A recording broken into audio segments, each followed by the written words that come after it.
So, as a church, we're trying to figure out good ways to engage the whole of who we are as human beings. And it's clear that this is what God intends. And so, in the book of Deuteronomy,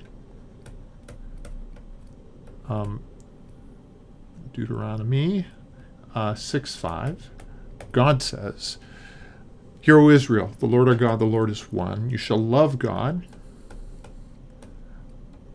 with all of your heart, with all of your soul, and all of your strength." And in the New Testament, we see Jesus also needed to add mind, because in the Old Testament sense, mind was included in heart, but in a Greek orientation, he needed to be explicit to say that's included. So we're to love God with the whole of who we are.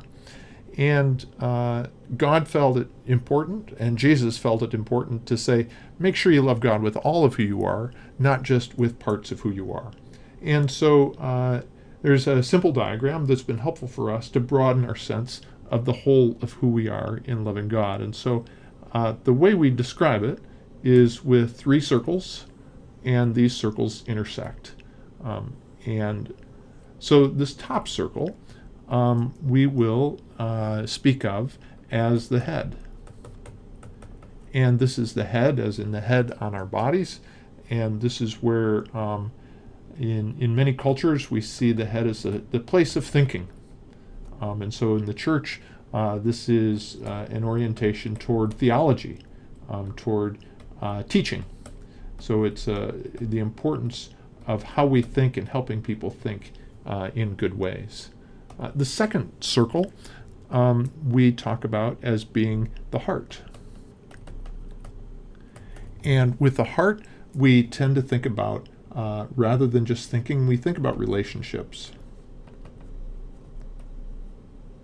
And these relationships, we think about both relationships with God and with people. And so relationship with God, we will think in our church about worship and prayer, and particularly in the sense of relating to God. And with people, in the rich sense of the word, we think about fellowship that isn't just about meals together or something like that, although that's a good part of it.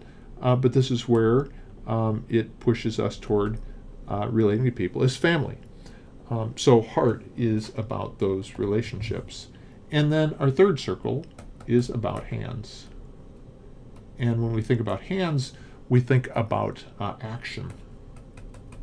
We think about serving each other.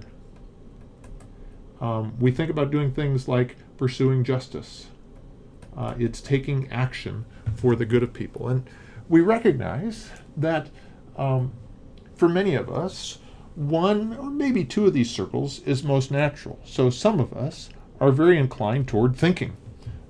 We love to read books. We love to study. We love to teach. We love to talk about things. Some of us are much more inclined to relationship. We'd be more interested in talking with people than reading a book. We want to engage perhaps more emotionally than just intellectually. And some of us are more inclined toward action, toward getting things done.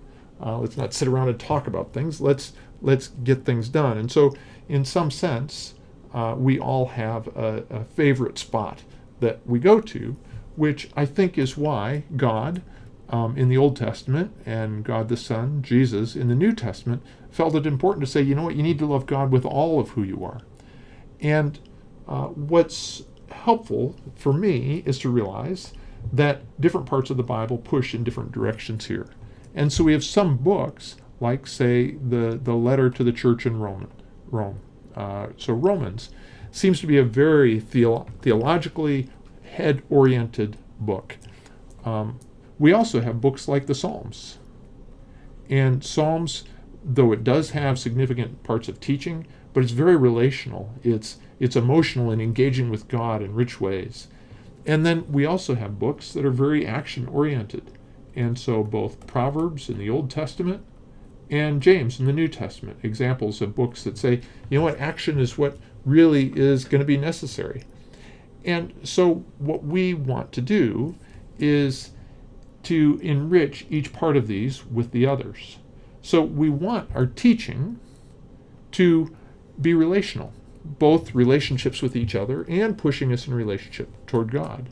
And we want our teaching to push us toward action, right? And when we act, we want to do so in a way that's consistent with theology, and it's in relationship together. And in our relationships, we want them to be based on what's true, and we don't want just to be sentimental, we want to be taking action for each other. And so in reality, where we want to live is in this intersection of all three. So we want our teaching and our fellowship with God and with each other and our actions to be deeply integrated together. God said it's important we should love Him with the whole of who we are. And so as a church, we're looking for ways to help each other by bringing the strengths that we bring and to draw on the strengths that others bring so that we can live in this rich intersection of loving God with the whole of who we are.